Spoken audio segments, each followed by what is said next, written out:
الرحمن الرحيم الحمد لله رب العالمين وبه نستعين وهو خير الناصرين ثم الصلاة والسلام على أشرف الأنبياء والمرسلين سيدنا ونبينا وحبيب قلوبنا وشفيع لذنوبنا وتبيب نفوسنا أبي القاسم محمد ثم الصلاة والسلام على آل بيته الطيبين الطاهرين المعصومين المظلومين ولعنة الله على أعدائهم أجمعين إلى قيام يوم الدين وفقنا الله وإياكم بعلم وعمل صالح إن شاء الله. We pray to Allah subhanahu wa ta'ala to give us the tawfiq to increase our ilm and to increase our amalun salih in these holy nights leading towards the nights of the month of Ramadan.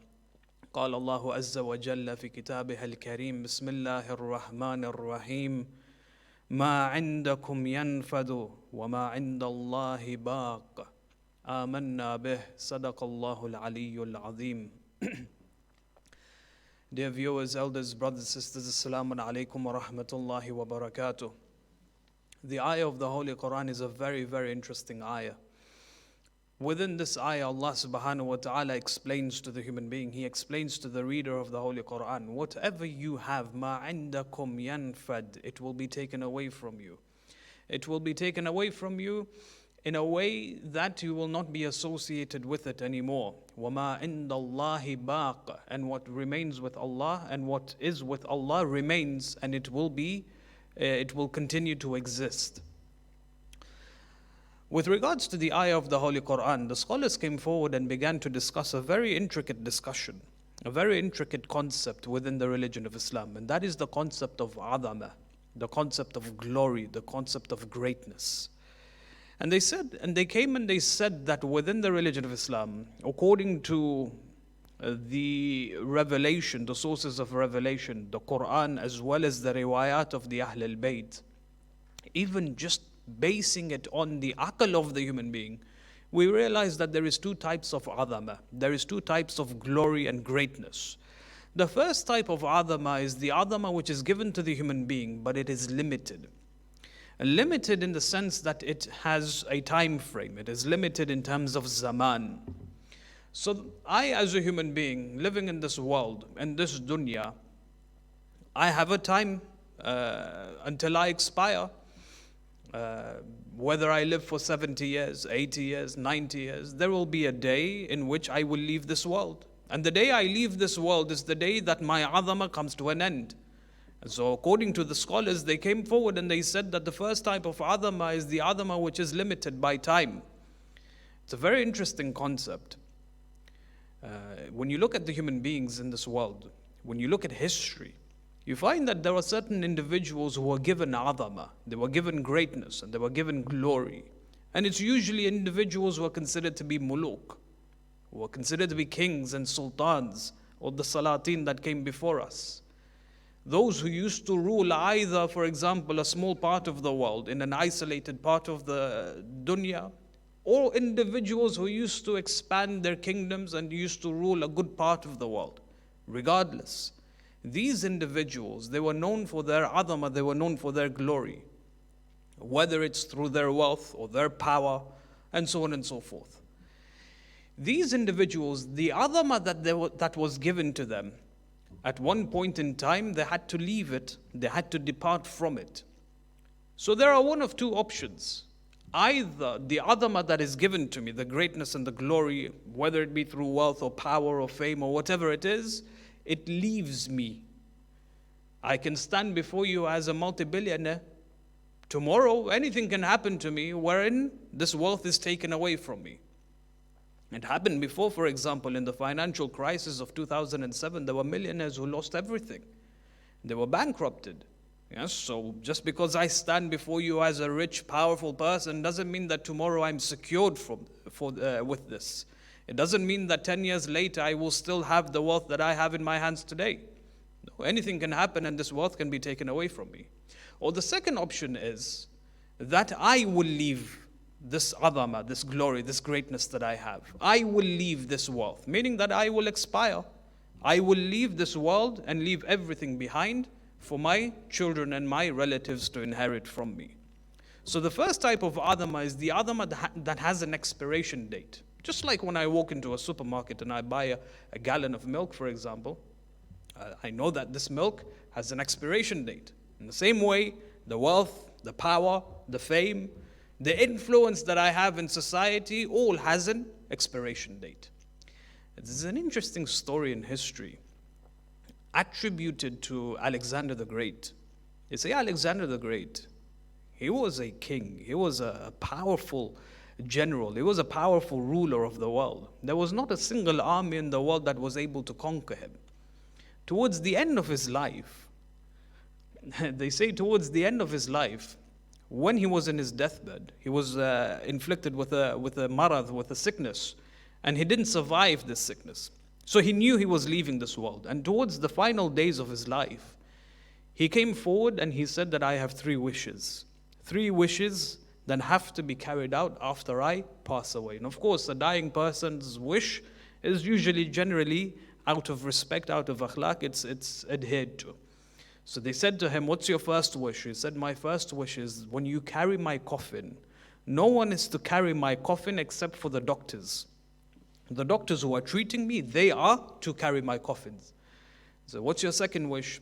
He said, the moment I die and I am placed in the coffin, when these doctors lift up my coffin and they carry it to my grave, this path between this point towards my grave have to be covered in gold and silver and the sapphires and the rubies and all the treasures that I've accumulated in my life. So this path from point A to point B, from the place where I have died and the place where I am to be buried, has to be filled with all of these treasures of the world.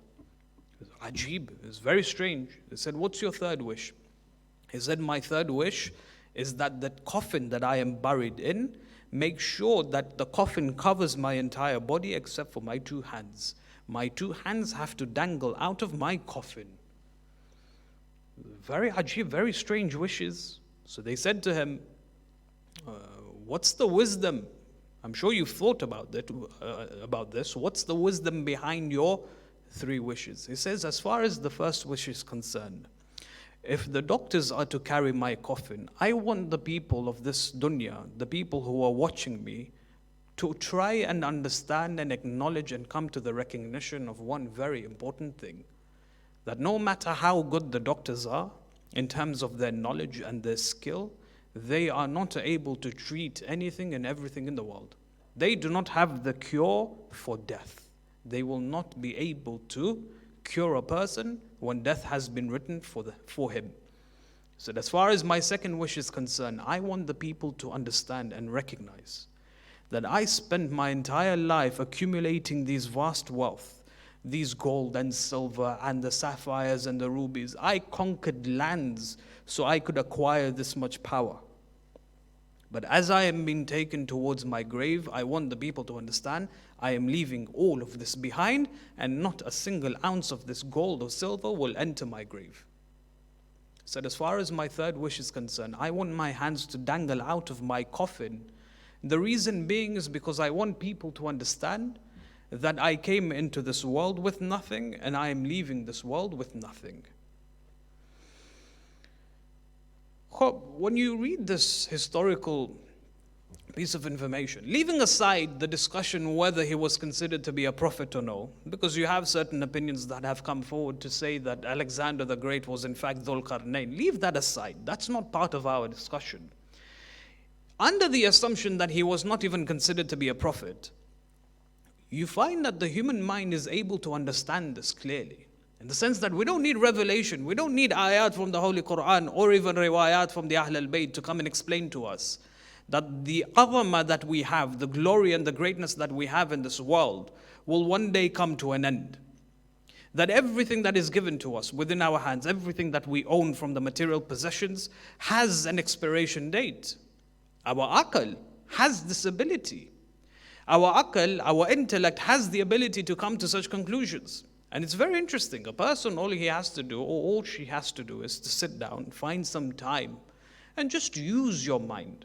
The Holy Quran is full of verses that talk about tafakkur and tadabbur.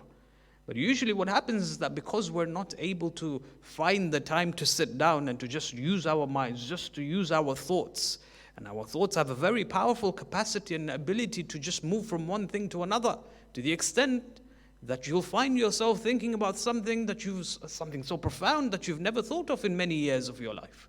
We complain that we don't have the time to sit down and to think, without using our gadgets and so on and so forth. Interestingly,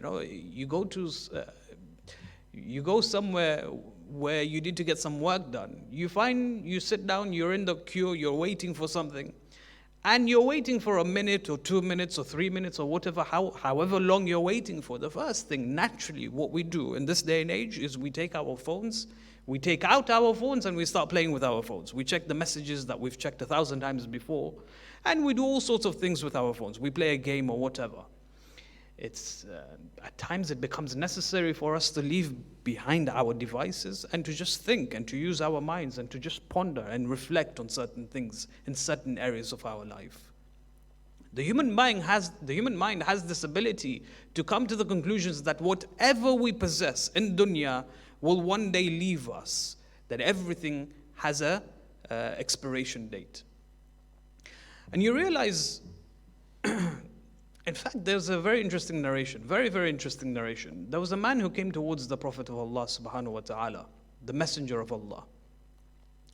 And he did a favor for the Holy Prophet. And the Prophet turned to him and he said, "My companion, you've done a great favor to me. What is it that you desire? What is it that you wish?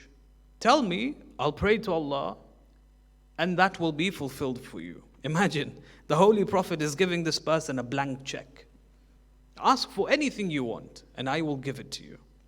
So this person, he thinks for a while. He says to the Prophet, look, let me go home, let me think about it even more. Tomorrow I'll come back to you and I'll tell you what I desire, what my hajat is. So he goes home. The next day he comes back to the Holy Prophet of Islam. He says, "Ya Rasulullah, I'm ready. I know what my hajat is." He says, "Shoot, what is your hajat?" He says, "My hajat is that I want to be in your company when I am in heaven. I want to be in heaven with you." It's ajib. The Prophet says, "Why don't you ask for wealth? Why don't you ask for a dhurriya, children, lineage? I can give you wealth. I can give you children if you wish. I can give you power. I can give you whatever you want." The du'as of the Prophet are always mustajab in Allah. Yes, they are always answered by Allah subhanahu wa ta'ala. Imagine a position of a man where the Prophet or the Imams are able to pray for him. Guaranteed your dua is answered for you if the Imam prays for you. So this person, he says, the reason why I don't ask for wealth is because I know one day I will leave this wealth.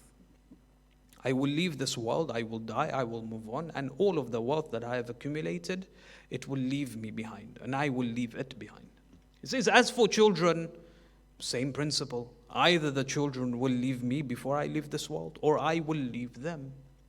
It has an expiration date, the wealth, and my children, my lineage. Then I had to think about something which does not or is not confined by time itself. It's not confined by zaman. And this is the natija, this is the result I came up with. This is my hajat, that I want to be in perpetual company. I want to be in your company forever. I do not want to be separated from you. And that is pleasurable for me, and that is my hajat. So you realize that the human being, just by the power of pondering, just by the power of tadabbur and tafakkur, can understand that whatever we have and possess in this world is finite. It will leave us in one way or another, sooner or later. And it's important for us to understand this, either through revelation or through just reading the books of history, that all of the kings that have come before us have gone through the same process. They were kings, they were powerful people, they were wealthy, they had all of their desires handed to them by their fingertips. They had access to all of the desires in the world. But sooner or later they had to leave them. And that serves as a vital lesson for each and every one of us, that despite all the possessions and the material objects that we have in dunya at this moment, we will eventually have to depart from it. Now, the sooner that we come to this realization, and it's better to realize this sooner than later, we are able to understand, we are able to live our lives, we are able to get control of our lives, we're able to direct our lives for something which is more important. We are effectively able to reprioritize our different priorities in life. I could be a person who only cares about my career. I could be a person who cares about going to work, for example, establishing a name for myself in my workplace, establishing myself as a partner in my firm, yes, increasing my wages, increasing my popularity, all to then realize in my final stages that it was all for nothing. I had fun, sure, but it all had to come to an end. Maybe perhaps I could have focused my time and my energy somewhere else, somewhere which is considered to be far more important than just wealth and fame and so on and so forth. The best of human beings are those who learn from others. The wisest are those who learn from others. And we learn this from others, that it is necessary for us to not be confined by this rat race we call life. That we try and reprioritize ourselves, we try and rewire our priorities to focus on things which are important. And that which is important is when we try and establish a relationship with Allah subhanahu wa ta'ala. We use the time that we have in dunya to create a relationship with Rabb al-Alameen.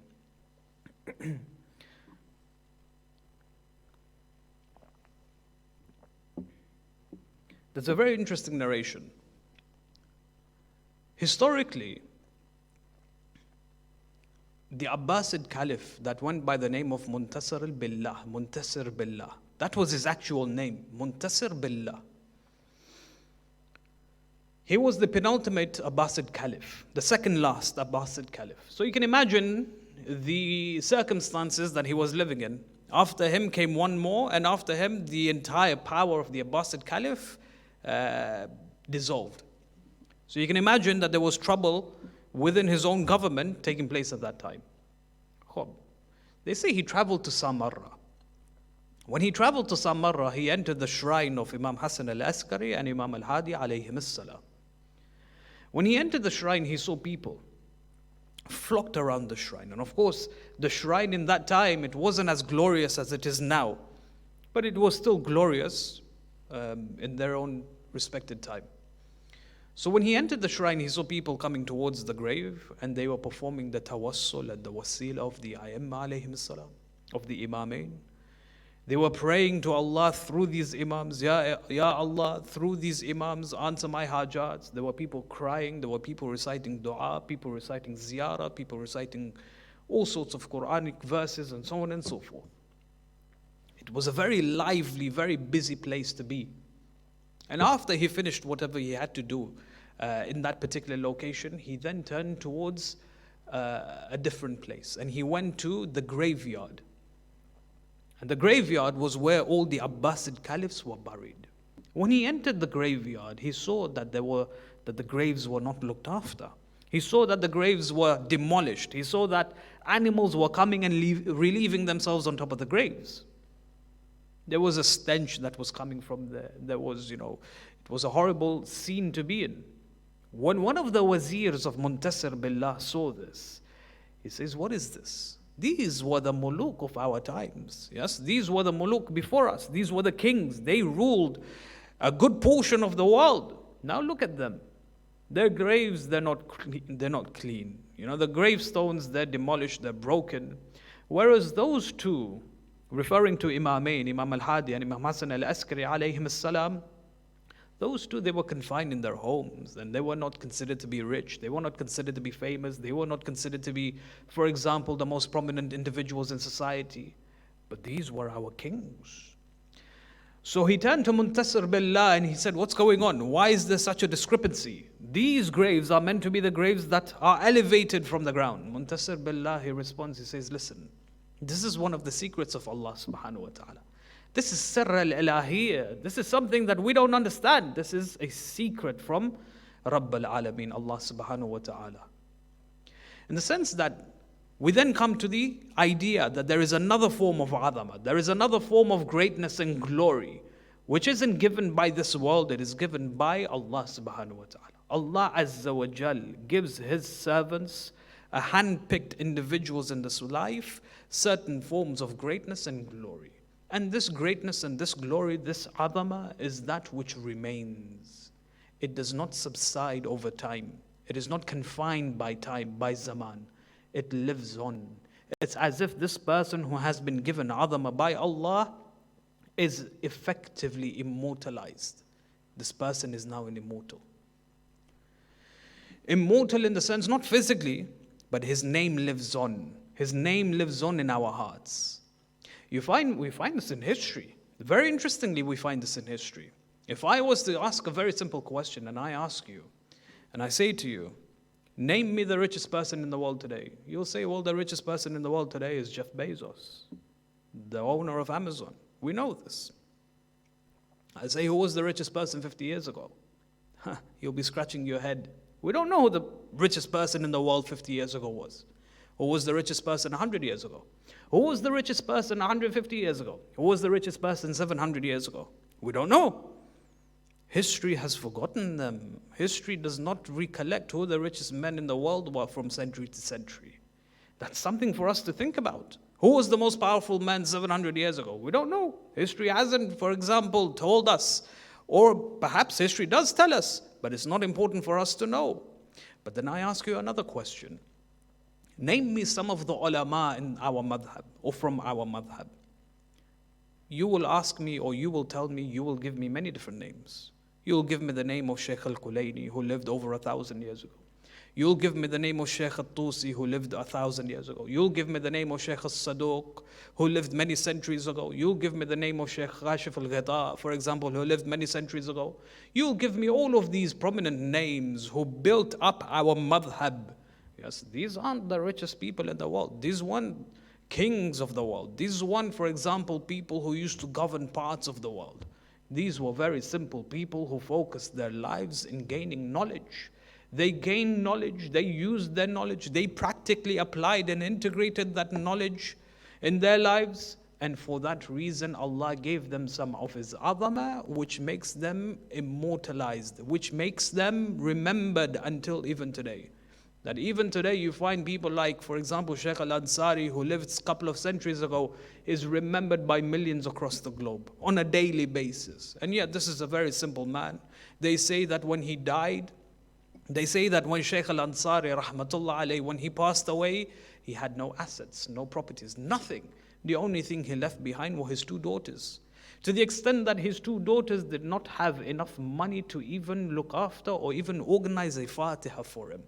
That the students of Najaf, when they realized that Sheikh al-Ansari had left this world and he had literally nothing in his hands, this is a maraja, a deen, who had millions of dollars, so to speak, millions of dinars coming through his office because of khums. This person, when he left this world, he did not have a single dinar. His daughters were not able to organize a Fatiha for him. That they all came and they chipped some money in and they organized the Fatiha from their own wealth. These are intellectual, powerful people. They are not known because of their materialistic wealth, because of their power and their adam and their fame in the community. They were known for their ilm. They were known for something that is beyond what our minds can understand and comprehend. They say in Bihar al-Anwar there is a narration that talks about Isa ibn Maryam. They say Isa ibn Maryam alayhi salam was 34 years of age when he left this world, when he was taken to the heavens. But in those 34 years, he wasn't a king, he wasn't a ruler, he was a very simple person, a person of humility. They say the turab on the floor, the turba, the sand on the floor was his bed. They say at times he did not have good food to eat. He did not have food to eat, full stop. And they say he used to go and eat nabat. He used to go and eat the plants. They say he did not have assets. He did not have properties. He did not have an apartment. He did not have a home. He used to go and live in the caves of the mountains at times. This is where he used to sleep. Yet fast forward 2,000 years later, 2,020 years later, you realize that this person is the most prominent figure in the world. You find that a large portion of mankind today see him and recognize him as a god. And you have the second largest proportion of mankind who see him as one of the greatest ulul azm prophets of Allah subhanahu wa ta'ala. Leave these theological differences aside. He is the most respected personality in the world today. And he came from humble beginnings. So you realize that wealth and power and fame is not what brings about azama, which brings about power and glory to a person. It's actually something which is given by Allah subhanahu wa ta'ala. Having spoke about Jesus Christ, having spoken about Isa ibn Maryam alayhi salam, there's a very beautiful lines of poetry. Tonight being the night of Imam al-Husayn alayhi salam, they say one of the companions of the Imam came towards him and said, allow me to recite a few lines of poetry on behalf of Imam al-Husayn alayhi salam. The Imam says, read. And he says, لِمَهْدِكَ آيَاتٌ ظَهَرْنَ لِفُطْرُسٍ وآية عيسى أن تكلم في مهدي or في المهدي. Very beautiful lines of poetry. He says the signs and the azama of Imam al-Husayn alayhi salam, or the cradle of Imam al-Husayn alayhi salam, was made manifest. It was made apparent to Futrus. Futrus, of course, he was an angel. We'll come to his narration in a moment. He says, and the sign of Isa alayhi salam was that he spoke from the cradle. The azama of Isa was that he spoke from the cradle. It was as if this poet was contrasting a difference between Imam Husayn alayhi salam and Nabi Isa alayhi salam. A very powerful contrast that he makes. And of course, as per our aqidah, as per our theology, we believe that every Imam of the Ahl al-Bayt are greater and far superior than the Anbiya of Allah subhanahu wa ta'ala. They're considered to be greater than the Anbiya of Allah subhanahu wa ta'ala, except for the Holy Prophet himself, except for the final Prophet. And the contrast that he makes is Isa spoke from the cradle, whereas Imam Husayn alayhi salam acted as a shafi for the Malaika. He acted as an intercessor even for the greatest creation of Allah, or some of the greatest creations of Allah, the Malaika themselves. One Futrus, according to the narrations, they say his wings were taken away from him by Allah subhanahu wa ta'ala. It's a beautiful discussion, maybe for another time. The discussion explains that the wings of the Malaika make apparent to them, or the wings of the Malaika represent their power. The more wings the angel has, the greater the power they have. The less wings they have, it shows that the less power they have. They say Futrus, he was an angel from the angels, and the wings were taken away from him. And he was placed somewhere in isolation, and he worshipped Allah subhanahu wa ta'ala, because that is what they do. That is what the angels do. They worship Allah. Until one day he saw Jibreel descend from the heavens. And he saw behind Jibreel there were 1,000 angels. And each one of these 1,000 angels, there were further 1,000 angels under them. And this whole legion of angels, they descended from the skies. Fitrus comes towards Jibreel alayhi salam and he says, for what reason are you descending? Upon which Jibreel alayhi salam says, a child has been born in the household of the Prophet of Allah, and we are going to give good news and glad tidings towards the Prophet of Allah. Fitrus joins Jibreel, they descend towards the house of the Ahl al-Bayt. They enter the Ahl al-Bayt, they enter the presence of the Ahl al-Bayt, and of course, as per the narration explains, Fitrus uses the cradle of Imam al-Husayn as an intercessor, as a wasila, and through it Allah returns his wings to him. Fitrus is not the only one. We have different narrations explaining to us that different malaika also sought wasila from Imam Husayn alayhi salam. We have a malaika by the name of Salsa'il. We have a malaika by the name of Darda'il. Darda'il, according to the narrations explain to us that Darda'il had 16,000 wings. And the size of each wing was the size between the heavens and the earth. Allah takes away his wings and he uses the cradle of Imam al-Husayn alayhi salam and as an intercessor, and Allah gives him his wings back. The point here is that Imam al-Husayn alayhi salam, being part of Ahl al-Kisa, When you read his riwayat, or when you read the history of Imam al-Husayn alayhi salam, and what the other Imams have to say with regards to Imam al-Husayn alayhi salam, everything, anything, and anyone that is associated with Imam al-Husayn automatically is given this azama. Everything or anything, and I repeat, anything that is associated with Imam al-Husayn is given azama by Allah subhanahu wa ta'ala. This was the position and the maqam of Imam al-Husayn. You look towards the day he was born, you find that the Malaika sought intercession through Imam al-Husayn alayhi salam.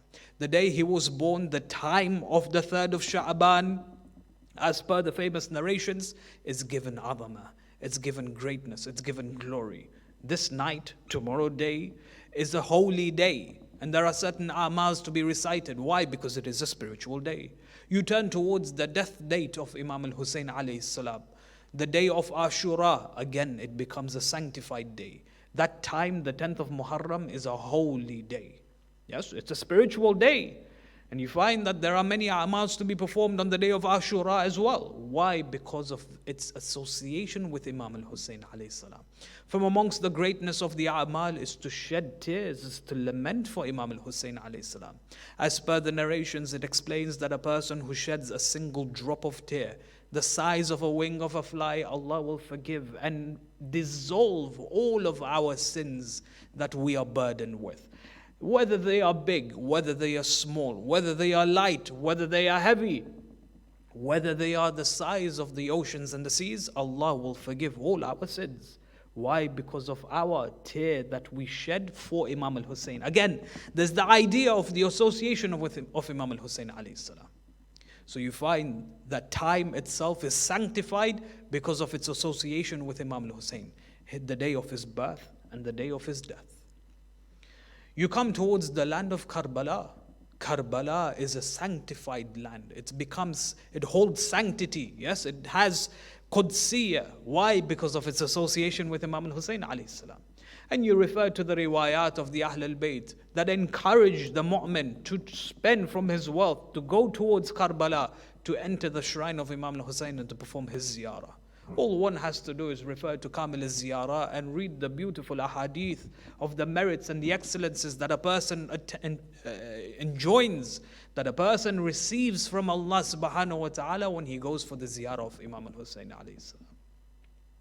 The ziyarah today is very comfortable, alhamdulillah. You find that there were many kings that came before us that tried to remove this practice, this sunnah, to try and make people forget of Imam al-Husayn alayhi salam. You look at the likeness of Mutawakkil. You look at the likeness of Hajjaj ibn Yusuf al-Thaqafi in the time of Imam al-Sajjad and Imam al-Baqir. Hajjaj ibn Yusuf al-Thaqafi, they say that when there was a qafila, or whenever a qafila would go towards the ziyarah of Imam al-Husayn, out of every 10, one would have their arm or their hand cut off.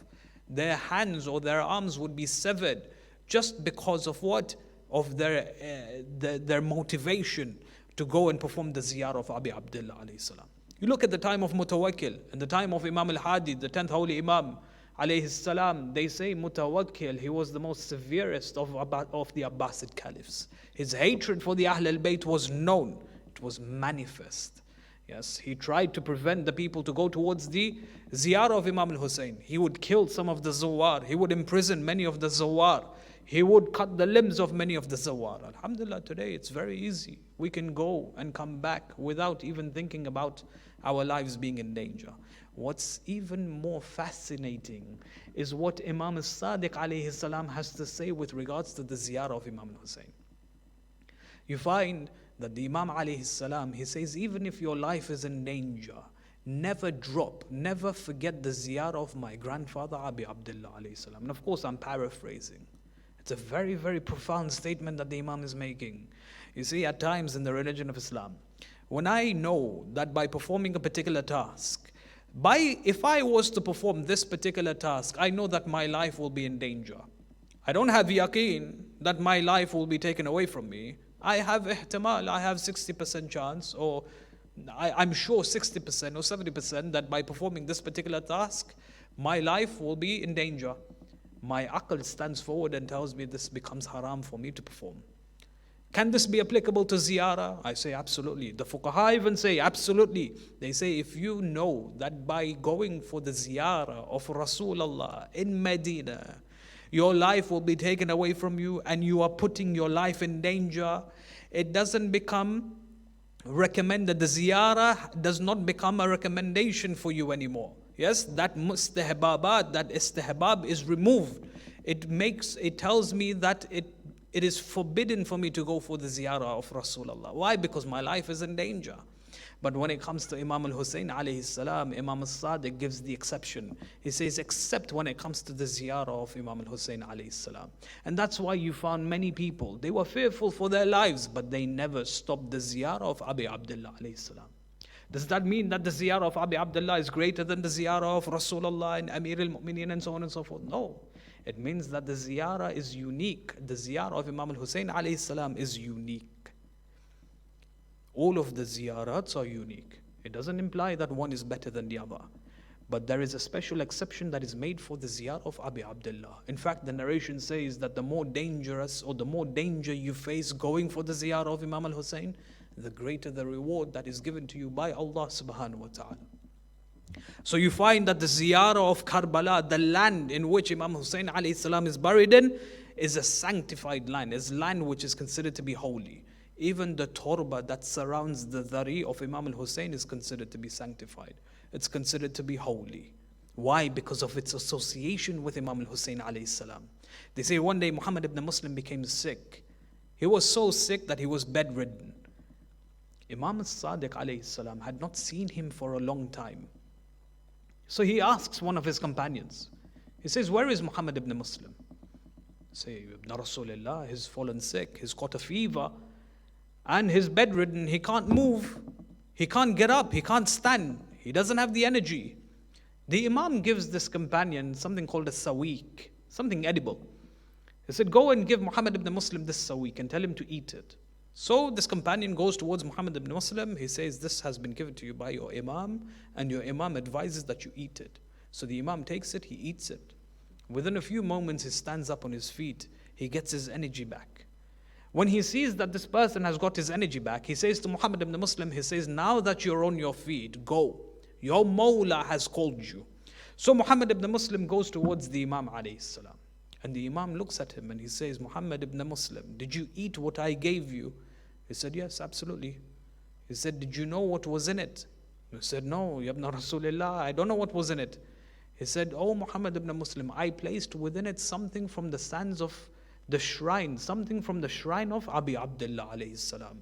Some few specks of dust, sand or clay or whatever it was. Just a pinch of a salt. I placed that within it, and through it you are given shifa. You were given what? Shifa. You were given the ability for your sickness to be taken away from you. It cured you. And we have this within the riwayat, that to eat or to taste dust or clay or sand or whatever it is haram, except for that which comes from next to the dhari of Imam al-Husayn alayhi salam. Again, that exception is given only for Imam al-Husayn alayhi salam. You don't find this in the riwayat when it comes to the association of Rasulullah or Amir al-Mu'mineen alayhi salam. But this special exception is given for Abi Abdullah alayhi salam. So you find not only is zaman, when it is associated with Imam al-Husayn, is sanctified, like his birth date, like the day of his martyrdom, but you find the place where he is buried, by association is given holiness. It's made sanctified for us. Not only that, but you find the people that were associated with Imam al-Husayn, they are given adama as well. They are given greatness and glory as well. And these are in reference to the shuhada of Karbala. Each and every one of them, because of their yearning to give their lives for Abi Abdullah alayhi salam, you find that they were given greatness and glory by Allah. To the extent that even today, we remember each and every one of them in our ziyarat towards the Imam alayhi salam. Does that mean, many people ask this question, does that mean that we no longer have the ability to associate with the Imam alayhi salam? We have this within the ziyarat and some of the du'as, don't we? Ya laytana kunna ma'akum fanafuza fawzan azima. We wish we were there with you. We wish we were there with you, because if we were to be there with you, we would have given our lives for you and we would have been successful. But we're not there with you. We were born 1,000 years later. Does that mean that this barakah and this ni'mah was taken away from me? True, sahih. This particular hadith, this particular saying is applicable from a physical dimension, from a physical perspective. That yes, ya Imam al-Husayn alayhi salam, I was not there physically with you, but if I was to be there physically with you, I would have achieved the greatest level of success in this world and akhirah. But we're not talking about from a physical dimension. That's only one aspect and one interpretation of this particular phrase. We're talking about a spiritual dimension. That I, living in 2020, I can also establish a relationship with Imam al-Husayn alayhi salam.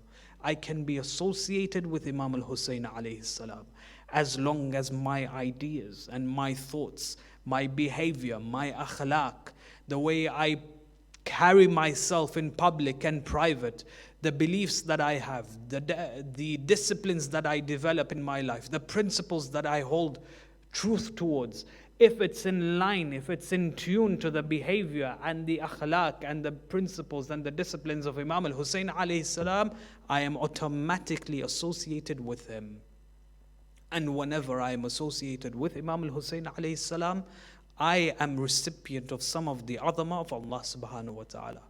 And I can develop that azama within me. And we've spoken about that. We've spoken about that. Anything that is in association with Imam al-Husayn alayhi salam deserves to be a recipient of azama. Just because we're living 1,000 years ago, 1,000 years later of what happened in Karbala, or what happened in the Battle of Karbala, does not mean that we have lost the chance to be associated with Imam al-Husayn. No. We have the ability to associate ourselves with Imam al-Husayn, not on a physical level, but on a spiritual level. And that's what we pray for tonight. We pray to Allah subhanahu wa ta'ala through the wasila of Imam al-Husayn alayhi salam to give us the tawfiq to understand him, to understand his message, to develop the disciplines of Imam al-Husayn and to develop the principles of Imam al-Husayn alayhi salam. By associating and changing ourselves. Alhamdulillah, we live in a time where we have a lot of time in our hands. Because everyone is confined to their homes, I'm sure many of you will agree that you have a lot of time in your hands. Let's ponder upon the life of Imam al-Husayn alayhi salam as much as possible. Try and develop some of his characteristics, some of his akhlaq. Because by doing so, we will associate ourselves with him. And that association, if it's not seen in dunya, it will most definitely be seen in akhirah. Wa akhir da'wana alhamdulillahi rabbil alameen. Wa sallallahu ala Muhammad wa alihi tayyibin at-tahirin.